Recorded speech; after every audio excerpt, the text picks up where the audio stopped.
So I think we can start with our table ronde, roundtable, which will examine new trends and challenges in the direct selling industry. I have the honor to present the participants, and if I don't pronounce your names correctly, I apologize. I will make an effort. So I will start with Laure Alexandre. Correct? Correct. Yes, Executive Director, European Direct Selling Association. Thank you so much, Laure. Continuing with Tamuna Gabilaia, Executive Director and Chief Operating Officer of World Federation of Direct Selling Associations. Hello, Tamuna. Are you with us? Tamuna? No? We don't have Tamuna? Yes, I am. I just unmuted myself. Hi, how is it? Okay. Hi. Do I pronounce your name correctly? You did, actually, which is surprising. Thank you. I will continue with, oh my God, that's a difficult one. Jochen Clausnitzer, in French, membre du conseil d'administration de la Direct Selling Europe et secrétaire général à German Direct Selling Association, a German name with a French title. Jochen? Bonjour Maria. Bonjour. On parle en français ou en anglais? Anglais, c'est mieux. Anglais, c'est mieux. Okay, good. I will continue with Adolfo Franco, Executive Vice President of Direct Selling Association. Adolfo, are you with us? I am. I'm sorry about the mute. Thank you so much, Maria. Thank you. Thank you, Adolfo. And finally, last but not least, Olivier Guilbaud, Président du Laboratoire Sciences et Nature, Body Nature. Olivier, you are with us? Je suis là. I am with you. Yes. Awesome. Okay.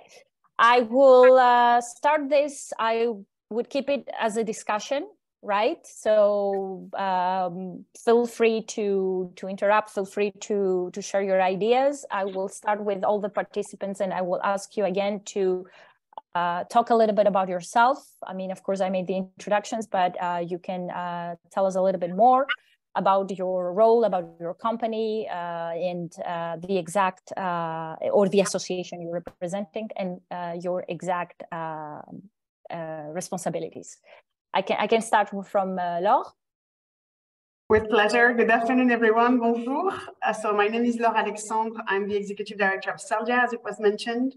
SELDIA is the European Direct Selling Association. So we gather 25 national associations, 14 companies in direct membership that have European reach, and also a group of service providers providing services of tech logistics to direct selling associations in Europe. And our role as SELDIA is really to be the interpreter, the translators of the direct selling sector with the European institutions. So we interpret what comes out of the business community towards the European Commission, Parliament, and Council. And we also interpret that back to our members and associations so they can also be ready when regulatory changes come. We also have a role of community, I would say, in terms of community of best practice. We do quite a lot of work on ethics. We've done this work, a lot of work on complaints handling, with an independent ethics committee composed of national code administrators and a professor of law at the University of Leuven in Belgium. So that's, I would say, our two pillars: the representation, so interpreting, being the link between the political and policy world and the direct selling world, and also having that community of practice at the European level. Oh, and I didn't specify, but we gather countries, so the EU countries, and also countries in association or partnership with the EU. So we have colleagues in EFTA countries like Norway, but also Turkey and Ukraine, our dear colleagues. Thank you, Laure. Maybe you could help us with getting access to these countries and having some more panels.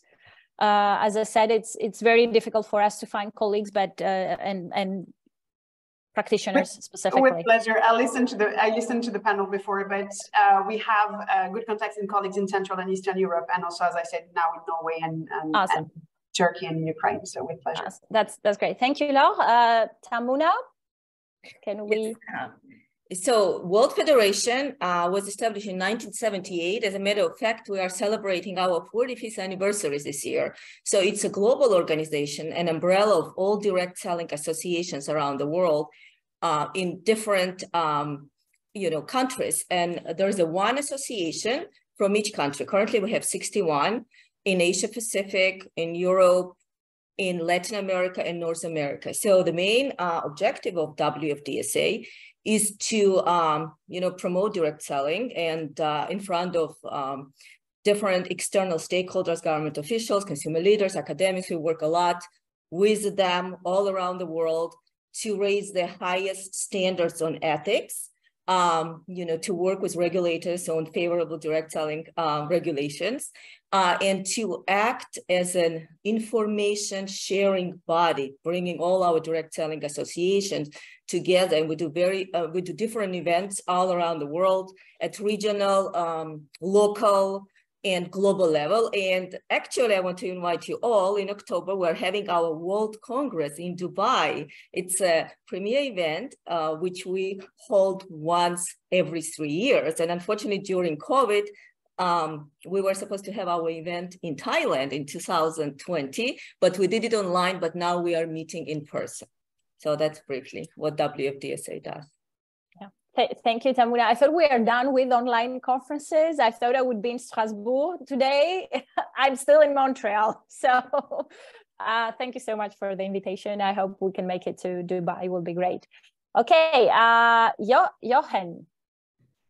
Yeah, Jochen Clausnitzer, General Manager of the German Direct Selling Association since 2011. We have 54 members, direct selling companies, which have more than 200,000 direct sellers. Thank you for having me. Thank you, Jochen. Adolfo, a little bit more about your company. Absolutely. Well, Maria, thank you very much. And thank you, Dr. Klein, for the invitation, and my friends in France, Jacques, and looking forward to meeting Frédéric. So it's a real pleasure to be here with my colleagues as well, Jochen and Laure and Tamuna, who I know very well. The U.S. Direct Selling Association, of which I'm the executive vice president, is very similar to those of you familiar with the French DSA. The function is very, very similar, if not almost identical. We represent the U.S. market, the companies that operate in the United States. Many of them operate in Europe, a good percentage. Everything is global today, so I'm sure you're familiar with many of our leading companies that are based in the United States. We do two or three things as do the French DSA. Is the number one and foremost, which we can touch on here. I don't think this is a regulatory conference, but it's to represent and protect the business model in the United States from all kinds of regulatory matters that may arise at the federal and state level. And then secondly, provide to our members forums like this, educational forums, to develop the business, address business concerns and growth and things that I think will be more the focus here today, the economic situation that the US faces and frankly, globally to grow the business. Lastly, we do have a direct selling education foundation, very similar to the initiatives that are going on in France and Dr. Klein and Strasbourg and whatever. We really would like more of an opportunity to bring in those academics in touch with Europe, which is quite developed in the US. It's quite a large part of it's an independent entity, but it's part of the association community. So that educational aspect, I think, would be very important to create greater networking opportunities and really forums for you to come to the United States and vice versa. So thank you. Thank you, Adolfo. Olivier? Yes, Olivier. So I have two caps in that specific presentation, since I am the former president of the French DSA. The present one is Nathalie, and nobody can replace Nathalie. So I have just that small pretension. So the French DSA is 4 billion euro turnover, and it represents 700,000 people, and we have about 440 members, to which you can add around 40 partners that help the different members on the the DSA. And as Adolfo explained just previously, we have mainly three topics. The first one is the regulatory affairs with the French states and sometimes the European states or almost states. And the second is the assistance to our members in several ways. And the third one is education with something which is maybe specific with the diplomas that we set up some years ago for 3 different levels of degree. So happy to be with you. And my second cap is maybe a part of the president of the former president of the DSA.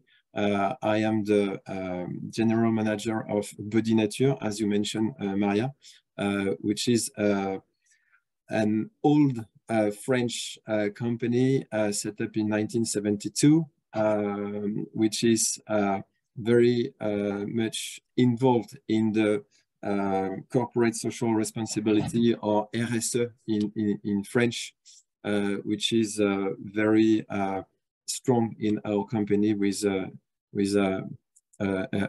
own DNA, which is full of green.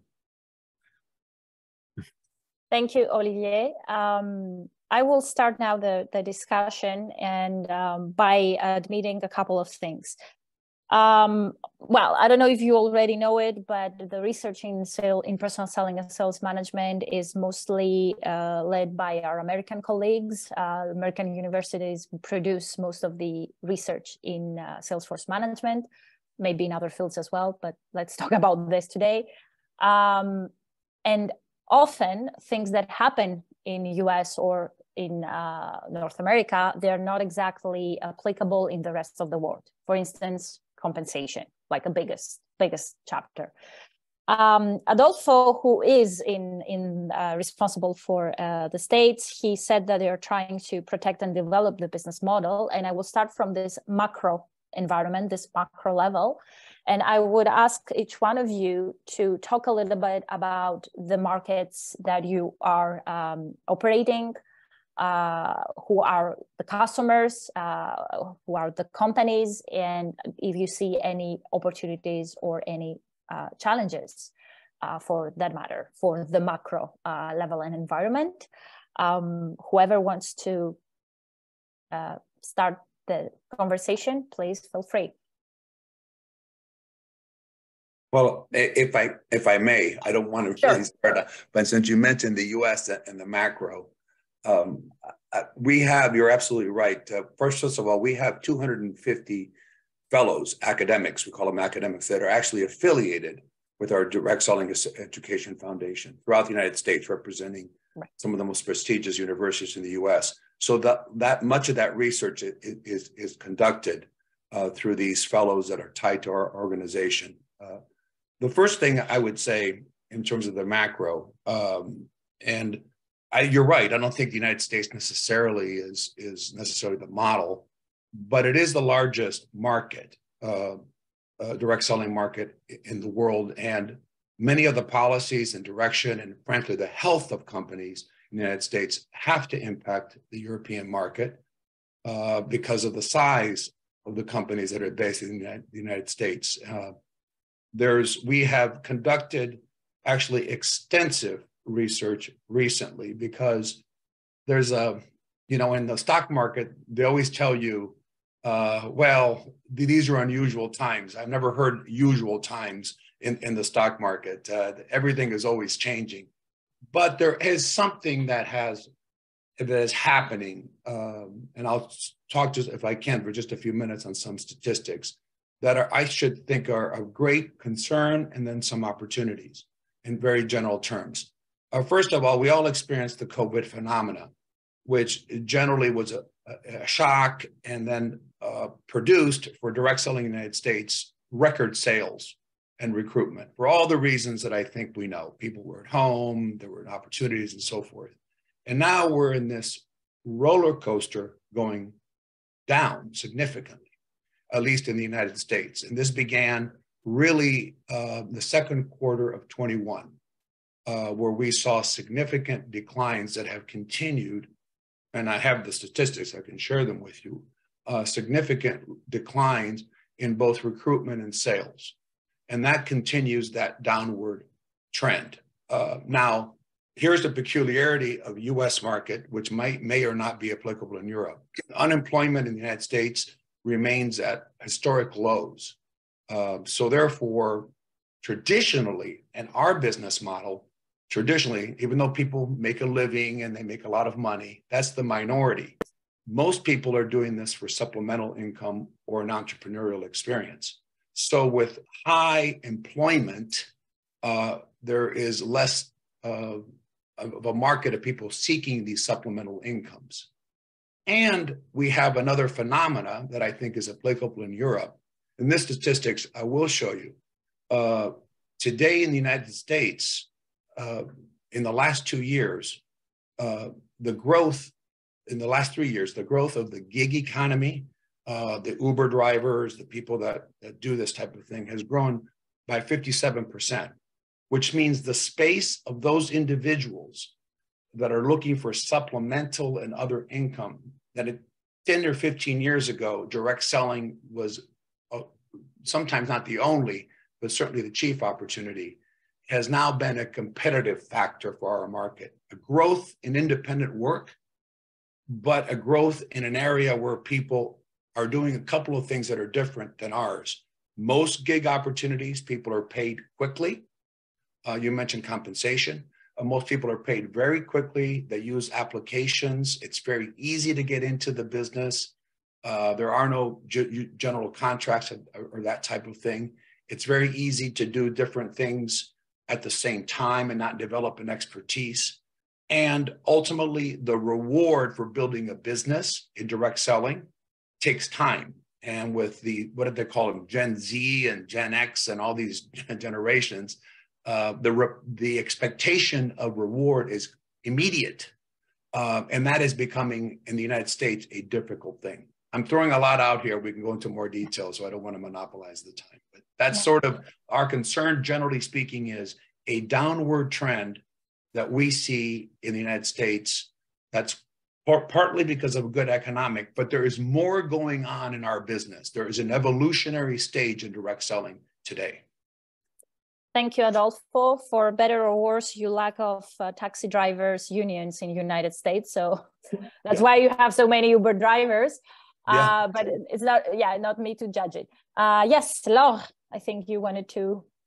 Yes, so we collaborate very closely with the WFDSA, and it's always interesting to see how things cross the Atlantic in one way or another, or don't. I'll start on the academic and research side, and then maybe I'll extend on the policy side. On the research side, so we don't have a foundation like the US, which is tremendously developed and has a network of researchers.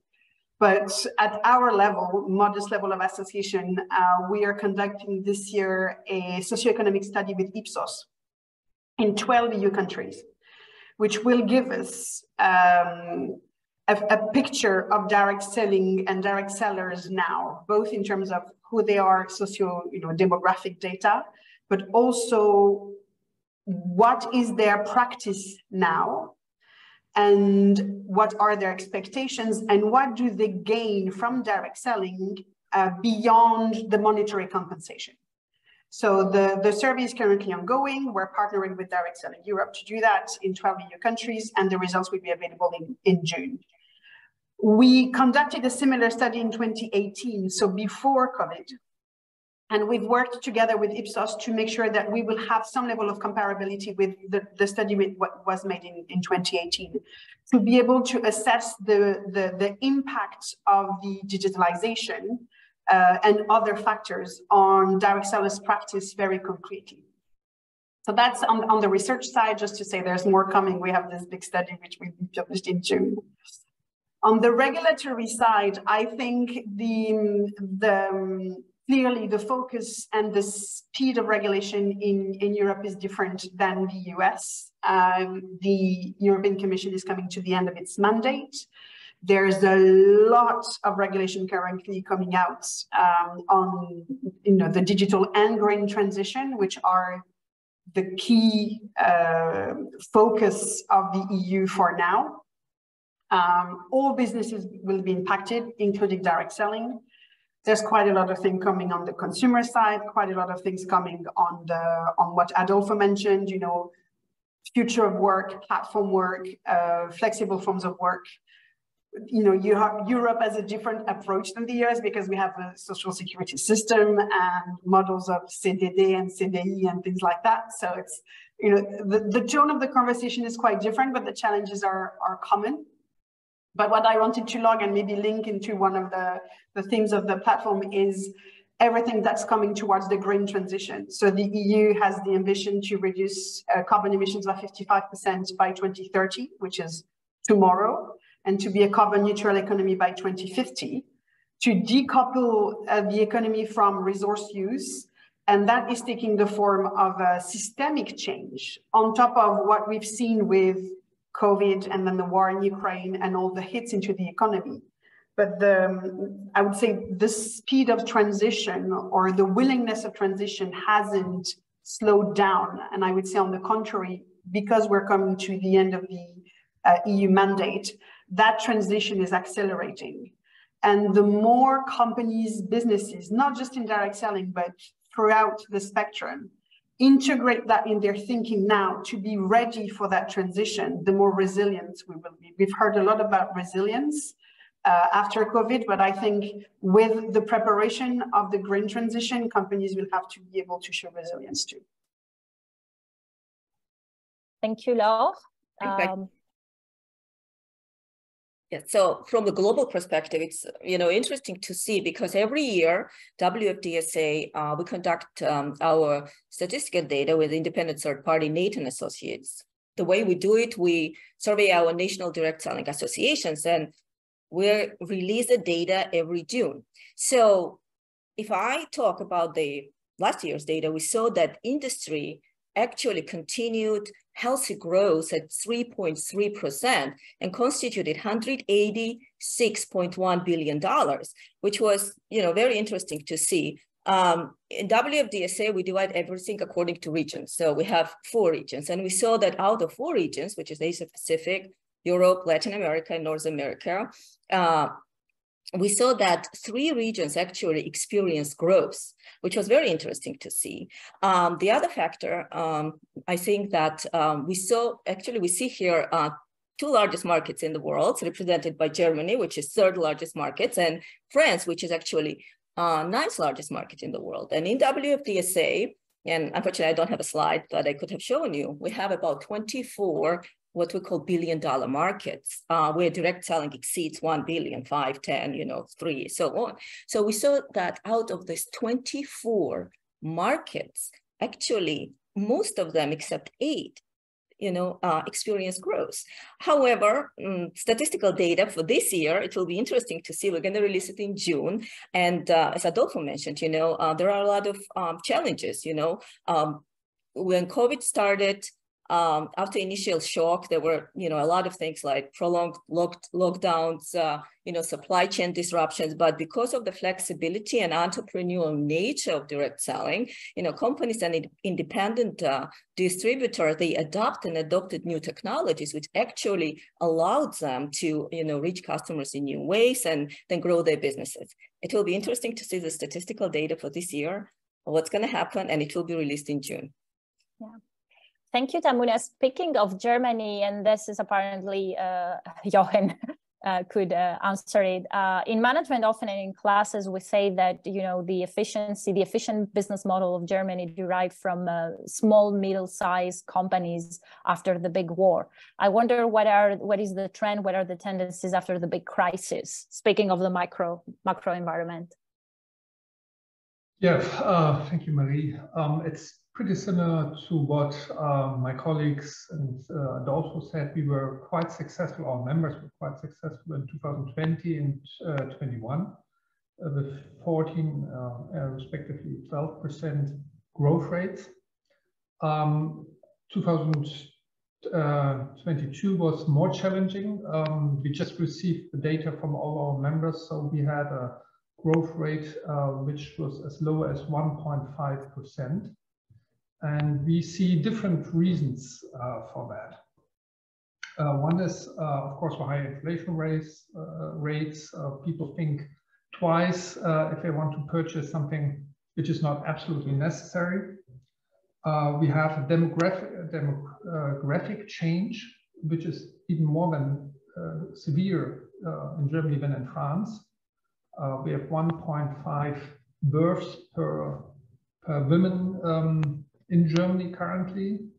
And since the 70s, the birth rate has declined. So it's getting more and more difficult to attract new direct sellers. We have, I think Adolfo calls it Corona fatigue phenomena among our sales force. So they think they're more and more in their comfort zone. So they think they can achieve the same doing less, like in the COVID years. But due to inflation, they have to do more. So this is a challenge. Regarding another long COVID effect maybe is that the views on the pandemic and the measures were very different. So the sales force is divided or has been divided on the issue and also the issue of vaccination. So the trust among the sales force or within the sales force has been damaged, at least partly. So I think a lot of psychologically reassurance work has to be done to reunite the sales force. I think this is a huge challenge which cannot be underestimated. Regarding the research which you asked, since 2012, we perform once a year a market study with the University of Mannheim. And since a couple of years, we have a scientific advisory board with 16 professors from 16 universities. In your presentation just before this meeting, you mentioned Professor Wieseke. He's one of the professors. You might know Professor Kraft, who's doing also a lot of research internationally. So that's one thing we do. And to increase the research on direct selling, we grant a scientific award for PhD students, master students, and bachelor students once a year. So 6 awards in total. And that has been very successful and really enriches our annual meeting. So that's the news from Germany. Thank you, Jochen. Yes, just to restore reality here, I mentioned American colleagues drive the research in Salesforce management. Well, the second biggest, of course, research hub, it comes from Germany, great researchers up there. No offense to French ones, but let's admit it, American and German ones drive at least the research part. Olivier, I don't know if you want to add your perspective. Yeah, thank you. In fact, it's just like the same as Adolfo explained in France, I think, with the generational issue with the Y, the Z, and so on. We cannot consider all the different ages of the sales force the same way, and you need to mix in the same team aspirations which are not the same. So we need to take that into account. And maybe something which is special to, especially to France and Europe in general, is as Laure explained, all the regulations that are very strong. And if we call off the GDPR or RGPD in French, which deals with the data, if we are on the topic of the phoning, which is becoming very difficult in France. I do not speak of the work or labor regulation. So we have many regulations that can be seen as a real constraint to the direct selling, but on the other hand, we can see them as a strong involvement of the companies and the direct selling association to be on the top in terms of compliance, and that conduct to be best in class in France for sure, and maybe according to the different regulation in the world, and we can be seen as the people who push to put a little bit of more ethic or sense, or meaning in the jobs. So that is something which is very pregnant, I think, in France. And one of the key issue is, as you mentioned, the CSR, all the extra financial rating that are not still compliant in France, except for big companies.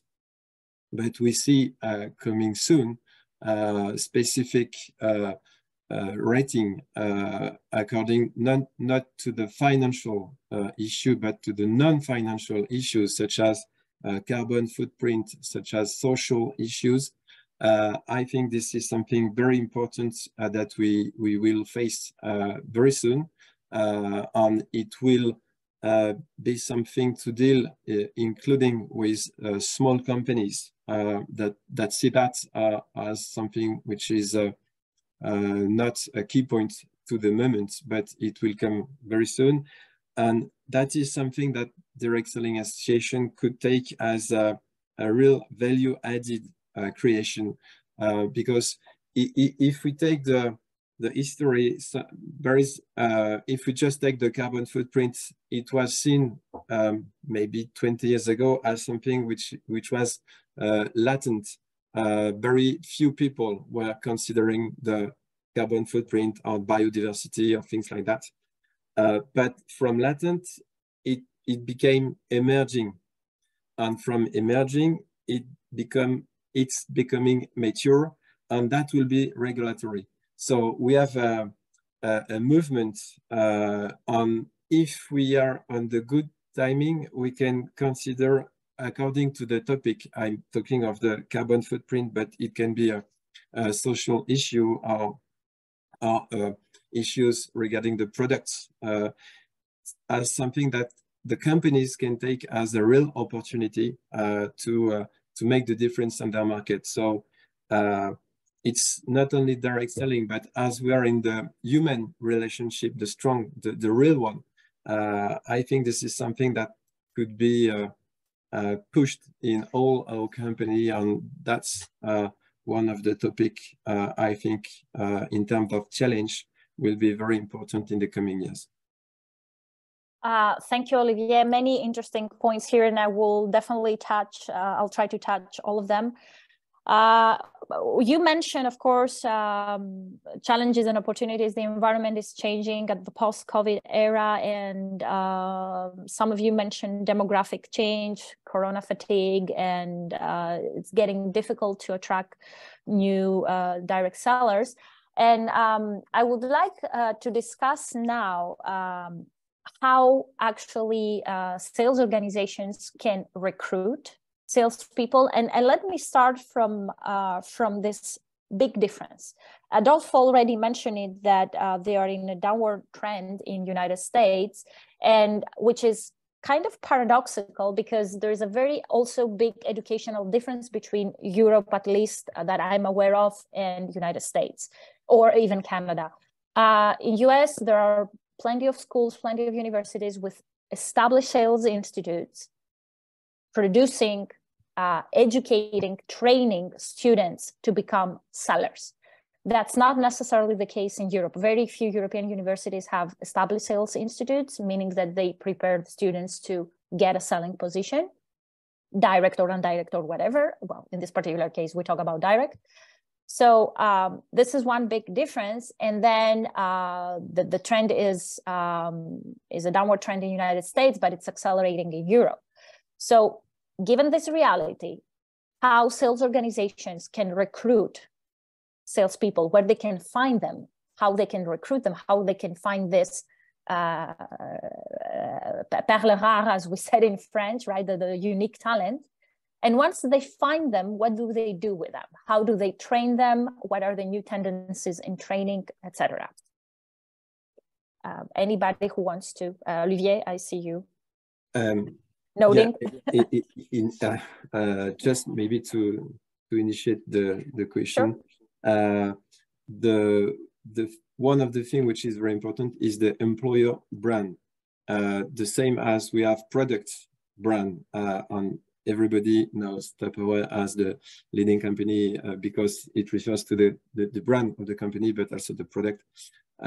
So the employer brand is something which is key to push on the social networks, on key points with maybe some specific certification, such as B Corp in the US, or certification according to the social aspect, or to the environmental, or to the global way the company is managed. So I think that the image of the company and the way the employers talk of their company is very important, because people will be will join the company which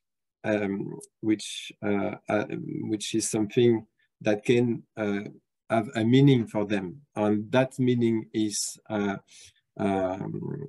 directly linked to the employer brand. So that's one of the key points. And the second is that if you are maybe a good employer brand, you need to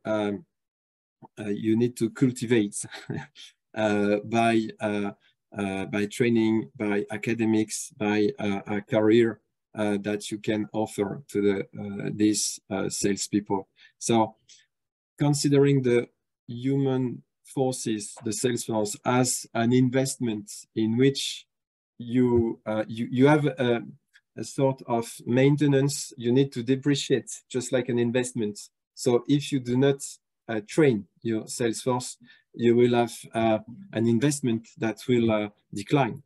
So you need to train strongly your sales force, and we have many different way in France with the Vente Directe Academy, for instance, which is the national one, but each company has its own academic. So maybe employer brand training, and to have a strong vision of the company that gives meaning to the way. Why do you get up in the morning? Why do you go to your job? Because you have a meaning, a special one, and that's something very important, especially for the young generations. Thank you.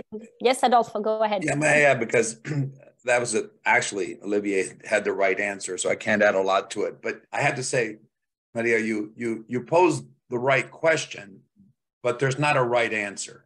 You asked the right question. If any, Adolfo, you are answering like a professor. No, but if any CEO of our company were here and they heard the right answer, that would solve all their problems. I think they're multi-faceted, and they're different stages, if I may, at the beginning. First of all, and I'm sure Tamuna and Laure will touch on this, there's a reputational issue, particularly in the United States, that is a dark cloud. And I will say it's worse in the US, in my opinion, than in probably any other market in the world. But that's just my observation personally. And this is that the legitimacy of the business model, from being a pyramid scheme to not legitimate, that causes people to pause, whether they even are interested in hearing the direct selling opportunity. So this is on the regulatory ethics side, which we've spent a lot of time doing. It's not, when I say reputational issue, I'll just take us a couple minutes here. It's not commercials that I'm talking about, reputation to lure people into direct selling. It's the fact that this is a business model that actually not a scam, that is not going to, that's not dirty in some way. And that is a problem. And a lot of our critics are on the academic side as well. and Laure knows this, and we're talking about the conferences we want to put on in the US and so forth in Europe on this issue. So there's this, first of all, this reputational issue that is almost an obstacle, an impediment to reach many people to begin with. Beyond that, when you surpass that, to Olivier's point, in training the sales force, there are different levels. In the United States, we estimate some, full-time 6 million people are involved in this, and in some shape or form, tens of millions. It becomes a difficult proposition to do the training, and not all of them are going to go through an academic program.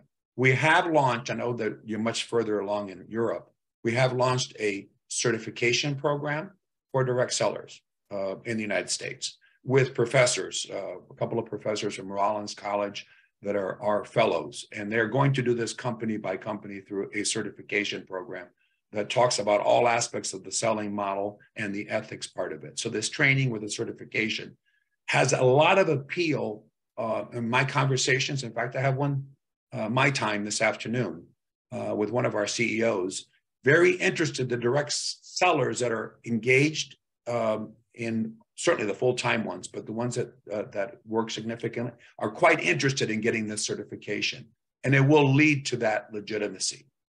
The third point is the more back to our earlier point, which is getting people in the first place interested before we talk about certification and the other part of it.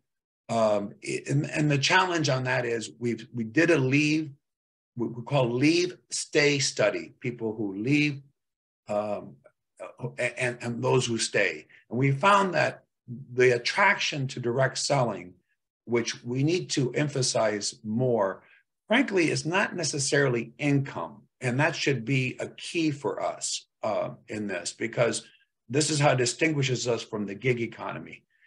44% of those that stay in direct selling say they do so because they like to interact with people. And that means that personal relationship, because the customer is typically not a one-time Uber drive. That's an interaction, but that's 10 minutes. These are customers, so interaction. Secondly, products, the legitimacy and value of our products and quality of our products. I see my friend Sylvan's on here, which I know the great products that I've seen from that company. The quality of those products, the ability to say that they like products they can only get from one person. Times we've overemphasized the opportunity at our peril with all kinds of problems on the side without emphasizing the product. So those are the strengths about attracting people. What you're actually selling, whether you're a seller or a buyer, the seller has to believe in the product for direct selling to work. He's not a merchant at a store. So that person has to be really believe in the product. And that, I think, is essential. And we've not done enough on that part of it, focusing more on the making money aspect. Yeah. Thank you, Adolfo. Yes, Laure, your final thoughts, so I can move forward with my final question. Thank you. So we've done quite a lot of work or scene setting on the issue of skills, because 2023 is the European Year of Skills. So that's the flagship. There's going to be a lot of activations around skills in Europe, and we've done sort of a panorama of what our members offer, be they companies and associations, from very extensive developed certifications program like in France, countries that have decided to empower the national association with providing a platform for education for the sellers, and other countries believing that it's better done by the company at the local level. And then what has, again, COVID crisis done to how you train people? And what we are seeing is more and more company adopting bite-sized content. Think small tutorial videos that you would find on YouTube instead of lengthy programs, because the attention and retention level was becoming too low.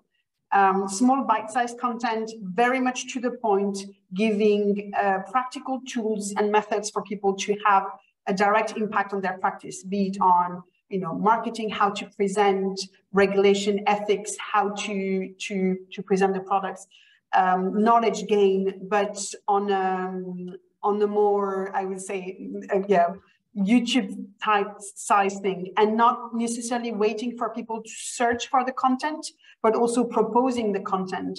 We've seen companies who are, partnering with learning platforms using AI, just like, you get, Netflix recommendations. Well, bringing content to people that they might not be searching for, but that they might need because they haven't searched for it. So there's an interesting evolution also on how people are becoming empowered, I would say. And that brings back to other issues that we've discussed on attention and retention. So that study that Adolfo mentioned also has a cross-Atlantic element, which is very interesting to see what people, the reason why people stay and leave is a difference in the US and Europe and what people are expecting. That's something that is interesting, and that where we will see more when we have the results of the Ipsos study at the end of June, the beginning of July. So just to contextualize. Thank you, Laure. Well, I wish I had time to continue this discussion forever, but the organizers put pressure on me. Very last quick question, so we can leave like 1-2 minutes to people to get some, to ask some questions. Quickly, like first round thinking. What are the most important determinants of successful direct selling in your area, country, and Tamuna, please, worldwide? Jochen, you're smiling. So we start with German efficiency, please. Tell us your secret. I don't know about the secrets, but I think that's also a worldwide phenomena. I think the appreciation of the sales force is key in our people's business. So a good relationship and an improved relationship at the current stage is really crucial. Improved training is very important. I think that's universal. Maybe that's one message from Germany. Thank you, Jochen. Olivier or Laure, vas-y, I think both for our companies, but also our national association and even us as an association, in the context in which we're evolving, we've had different interesting discussions on exactly that. What would make survival possible, what is needed to thrive.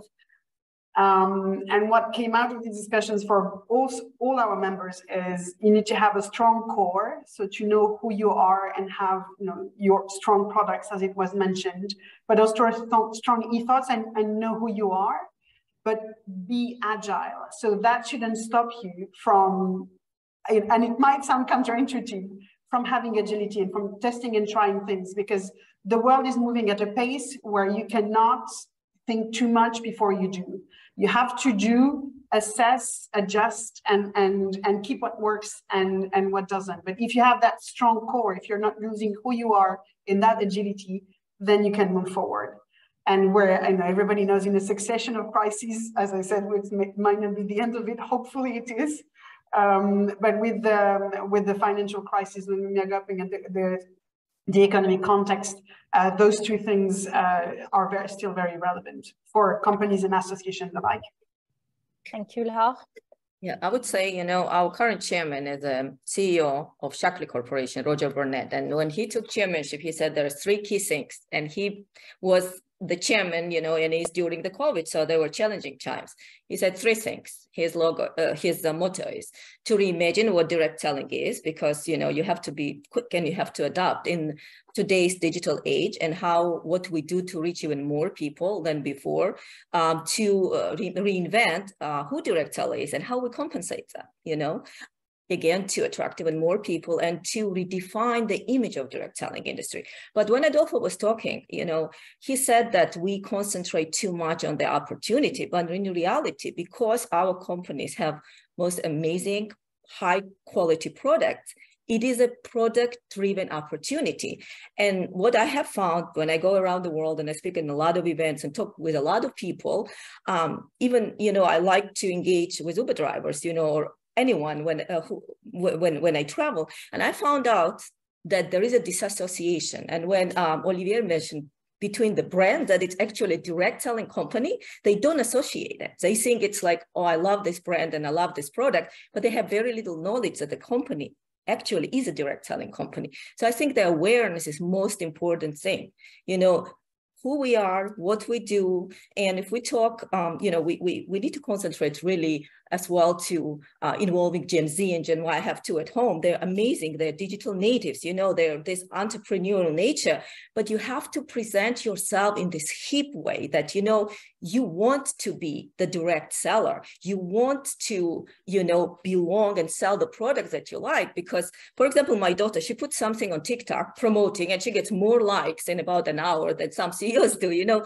So this generation is amazing. And we have to really tap into them, but we have to present ourselves in a way which is modern and hip and eat business, which we actually are. You know, so it's this reimagine, reinvent, and redefine. Thank you, Tamuna. I think we have to conclude the panel. They're really pressing me to this matter.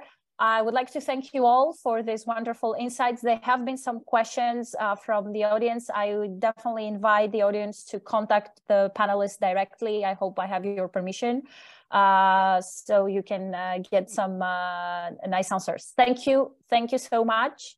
I'll see you later, I guess. Take care, everybody. Thank you.